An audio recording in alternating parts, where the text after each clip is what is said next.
Hey everyone, and welcome to the channel. If you're a normal viewer of our content, you already know we do repair videos on riding mowers, zero turns, and many different things. But today we're going to do something a little bit different speed. This is a Toro TimeCutter Max Havoc 54-inch. It is a mower that I feel deserves a review from us. And there's a lot of bit different insights that we can give than the normal reviewer or the normal homeowner would on something like this, since we see these types of repairs and what goes wrong with them all the time. We're going to go over the good and the bad of this mower and let you know whether it's something that in today's market is a buy or if it's a pass. Don't forget to hit that like and subscribe button as we go along if you enjoy the content.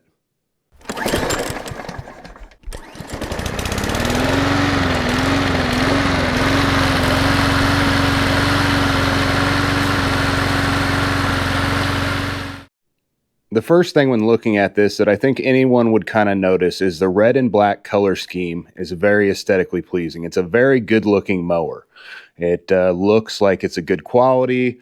It looks like it'd be a good mower for years to come. But as we've learned over the years, and some other people do when they buy lower end mowers, these mowers don't tend to last, the shiny ones. Just because it's shiny and new and looks good does not mean that that transfers to a good quality. Well, this mower, I believe, overall is a good quality. The Kawasaki FR691V engine is a high-quality engine, and they don't have a lot of issues with them. It's one of the ones we see about the least. The Toro branded Lonson engine that they also put on a lot of their mowers is a good engine also, so don't shy away from that one. Good engine is kind of the heart of your mower. As long as you have a good engine, that's what's going to say, hey, this is going to last for me. One of the major components and one of the things that matters the most when purchasing a zero turn. It also looks very nice. It's a V-twin, 23 horsepower. This oil is very easy to change. It's got the oil filter and the oil fill tube right here. On the bottom side, just below that, you have the drain tube, and basically all you do is you can hook up a hose to this, and then you'll unscrew this 10 millimeter. I don't like that it's a plastic fitting, but it does work well. I don't seem to see them leaking much, except this one does appear to be seeping, maybe where it was installed. It makes it very easy to change the oil though. Just run a hose out to the side, loosen that, and all of the oil drains out. You can unscrew that filter, put a new one on, and fill your mower right back up. The tires are nice and aggressive. They have a very good look to them also, but they're not too aggressive where they're going to tear up your yard. They'll be great for hills and slopes. That'll help you get some good traction to them. The seat, they call it a gaming style seat here. They don't come stock with armrests, but you can buy an armrest kit that just bolts on. So that's very easy. If you feel you need armrest, that's great. This is not the MyRide system. Back of this seat looks great also. It's not the MyRide system, so it is going to be a little bit bumpier than that version of this. It's just got standard springs under the seat. The ride can be a little bit bumpy depending on your terrain and how heavy you are. If you're a bigger guy, sometimes people see quite a bit of this thing beating you up as you're driving. I don't seem to have a problem with it, and I'm a pretty big guy. I've mowed with this exact mower a couple times, and I really like the ride. I didn't think it was bad at all, but some people have complained about that. The tank, the fuel tank, is a 5-gallon, which makes a big difference if you have a lot of acreage that you're cutting, or you're somebody who doesn't like to change gas often, which seems to be about everybody. Most of these zero turns and stuff have a smaller 3.5-gallon tank or 3-gallon tank on many of them. The controls, it's got a separate choke and throttle. I love that, as opposed to the single cable for the choke and the throttle. This one here, one of the things I don't like about it is that this one doesn't have an hour meter. Many of them have an hour meter right here. It's actually right under the sticker. There's a slot cut for an hour meter. You can very easily add one if yours does not come with one. They're pretty cheap, and it'll actually just snap into that hole, and all you do is run one wire to the back and you'll wrap it around the spark plug to give you the hour meter, just like you would have Some of these come stock with it, and I'm not really sure why. I'm sure they have different dealer options and stuff. if you go to a dealer to purchase it. This one was purchased, it looks like, or at least recently serviced by a dealer here in town, Midwest Equipment. This is the dealer version, obviously. I love how open everything is under here, though. You can get to that battery very easily. Some of the other time cutters, you had to take a bunch of housing and stuff off. This just has a strap that holds the battery in place. You can get to it if you need to change it or if you need to charge it. This model was made in 2024 and sold then, and the battery's already been replaced. That tells you that the battery that comes with it is not a good quality, just like on about every zero-turn or riding mower anymore out there. They don't normally put a real high quality and expensive battery on it. It's just the way that things are going today. The fuel filter is great. This is the, it's got a Kohler fuel filter on it now. Good cartridge filter. I'm sure that's not stock. That's probably what the dealer replaced if it was serviced there at some point, maybe here earlier this year. This is actually in here because the customer hit something with the deck, I'll show you shortly, and did some damage, but he said he hit, I think, about a 1/2 inch round piece of steel pipe. So that is not surprising that it did some damage. Many people complain about the handles and that they are adjustable. All you have to do is loosen this and you can adjust the handle to whatever position you'd like. So if you're a bigger guy or a smaller guy, whatever it is, where it's comfortable for you, it's easily adjustable. For a typical homeowner, that's not going to matter, but for somebody where a lot of different people are riding it, or it's not the same user all the time, that's very convenient as opposed to having to loosen both of the bolts and reposition the handles each time or periodically when different people use it. I do like that feature. And with the design of it, how it clamps down with all these little V's in the center, it is going to last. It's not something that's chintzy and is going to break. Very good quality there. Again, the openness of it, you can see the hydro transmissions down here. I will talk a little bit more about those here soon. You can also see all the wiring down at the bottom. Very easy access, very easy to work on. All of the wiring and everything's out in the open. That is one thing that I really love about this mower. Even the struts for your arms. I mean, everything's right there. The quality of the frame on this is a great quality also. This is nice thick steel on all of the cross members. The seat is very easily adjustable by just loosening these two knobs, and you can slide it forward or backwards and also take it off very easily. Seat switch is also accessible, and you can unhook it or hook it back up with just that little tab there. You can see just how open everything is over the tire and the back of the engine still here. When we start to look at the deck, you've got 4 chains that hold everything in place on the corners, and then you've got a cross member up front, cross bar, and a spring here a little further back. It's got kind of a double system, and it's real easy to lift and lower. I'll show you that here shortly also. You can see all the idler pulleys down here, how open that all is to blow out if you have any debris that gets up on the deck, but it doesn't seem to gather much anyway. There is a plastic cover here that with a quick removal of the pin will come right out. So that pin comes off, and then this just snaps straight up and out. And then you have access to your 2 outside spindles. It's a pretty easy system. Normally I can remove that pin by hand. This one seemed a little tight, so I grabbed a pair of needle nose. But yeah, normally it just comes right out by hand. Seems like maybe that screw's a little tight. Anyway, the spring for the idler arm there, again, just all very easy to service. It's got a nice diagram of the deck down below of how the routing goes for the belt. The bushings for the lifts, both here and at the back, I do not like that it's a composite, like a plastic, but I think it is better than being non-greasable like many others out there. A lot of them just aren't greasable, and you can't replace those pieces if you have any issues. You've got to replace the whole member or the whole place that it mounts. These caster wheels up front are non-greasable on the top fork. On the bottom where the wheel actually spins for the wheel axles, they do have grease zerks. Again, real open down below.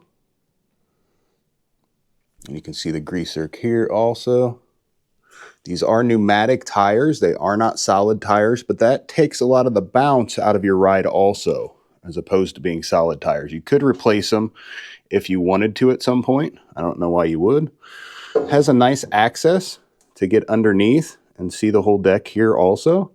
It's just everything's so open, and all of this steel is good quality. All of the welds are good, and it's good, I'd say, 1/4 inch thick or real close to it as far as strength goes. I don't like that those tops aren't greasable, but kind of how all of them are anymore. The foot pedal assist for lifting and lowering the deck is great. That's a commercial grade lift system. You just push it with your foot and you can remove the pin and set it wherever you'd like. 1.5, 2, 2.5, 3. Goes all the way up to 5 inches and all the way down to 1.5 inches. And it's very easy because all you have to do is push that pedal, and then you remove the pin and push it in further to go higher, or let it out to go lower. Very easy design. Again, side chute is nice. Very springy. There's the damage done to the deck. I don't think that is going to be spinning anytime soon with it hitting that piece of metal. Now, he hit this pretty hard again with a very thick piece of metal, so that's why that bent a little bit. But all we're going to have to do, it looks like, is just hammer it out, and we'll probably throw a weld right here and get him back into action. Maybe replace the blades while we're at it. This does have a deck wash port, kind of like all of them do anymore. There's an adapter that goes to your hose that you can put on there if you'd like to wash the deck out while the blades run. I don't normally recommend that. Getting water up underneath doesn't do your mower any justice, that's for sure. When you look at the quality of this deck, though, I was going to touch on that one more time. That is some thick, high-quality steel. But if you look underneath, that comes to a square, which gives it a lot more stability for when you inevitably hit something. And it's also on the front here, got an extra piece just for added beef. That is good. He's got a bunch of mold up under this thing. It's kind of crazy as he uses it commercially. Something growing anyway. But very high quality deck. I do recommend it over a lot of the other ones that are not made very well. On the front here, this is kind of just rolled over, and it also rolls on the bottom. And then this plate is welded on the front. The mounting brackets and everything are welded well. The wheels, you do have different positions where you can put the wheels. You've got holes on the back side. So whatever height you don't want it to scalp at. This one here looks like it's set to one of the lowest anti-scalp sections, but you got 4 different places where you can adjust those wheels to for wherever you want them.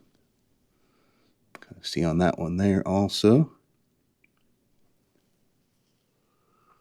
Overall, very good design on all of this, and ease to work on, ease of access, ease of customizability. I mean, you can put lights or whatever up front. There's plenty of places to mount them.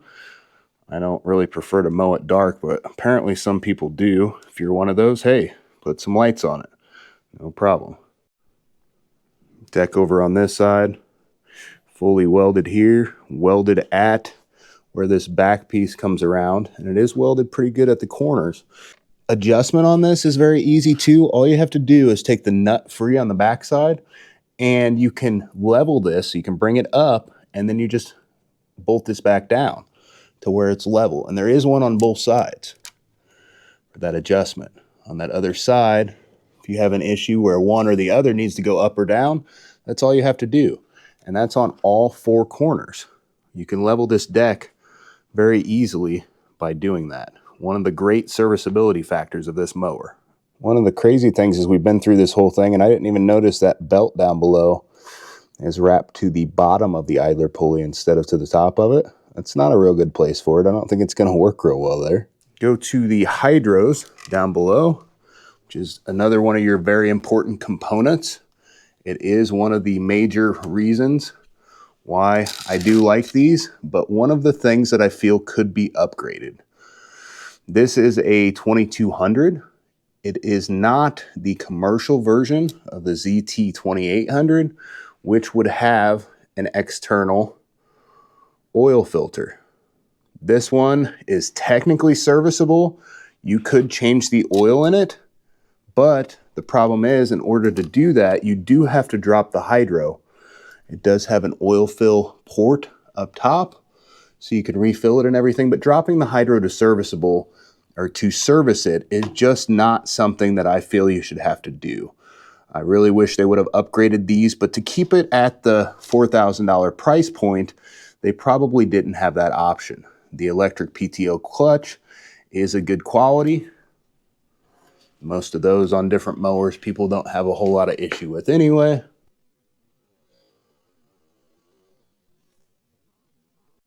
You've got the hydro releasing back. If you need to, you can push it in. So you can push this thing. There's one on each side, one here and one on the other side. The exhaust sits right below, and exhaust out to the right side. Trying to think if I forgot anything, and I think I went over pretty well everything mechanically with this that matters to most homeowners or light commercial users. If you're going into a heavy commercial use on this, I would probably look at maybe the Titan or something with the bigger hydros that can be serviced. But if you're somebody mowing a half an acre to 2.5 acres or so, I would not worry at all about these Hydro Gear ZT2200s. They're a good quality hydro anyway, and they can be serviced if you really need to. It's just going to be more expensive or more time consuming when you do it. Although this is all pretty open, so even as a homeowner, if you wanted to do it, if you're mechanical, you can probably do it. For the price point at less than $4,000, this thing is a definite buy. Serviceability, maintenance, you're going to pay a lot less money on those things on this mower than on a lot of the different models out there. I just love how adjustable everything is, how they seem to, besides the fuel gauge, which I think it should have, the only way to really check the fuel is by lifting the seat up and looking at that. Besides the fuel gauge and the transmission that's a little bit lower quality than some of the light commercial duty ones, I think this is a home run. Everything on it's perfect. Of course, get you an hour meter if they didn't include one. Most of these do, so I'm not sure why this one didn't come with it. But overall, this is a definite buy for around that price range.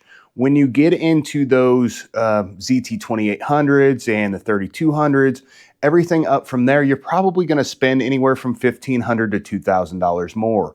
If you're mowing with it all the time and you can't afford it, that may be a good option. But for this price point, there is nothing out there that comes close to the serviceability and the quality that this mower is. I think it's a definite buy. I have not been compensated in any way, shape, or form. These views are my opinion and only that. And thank you so much for watching. Don't forget to hit that like and subscribe button if I helped you out. Hopefully you enjoyed the content.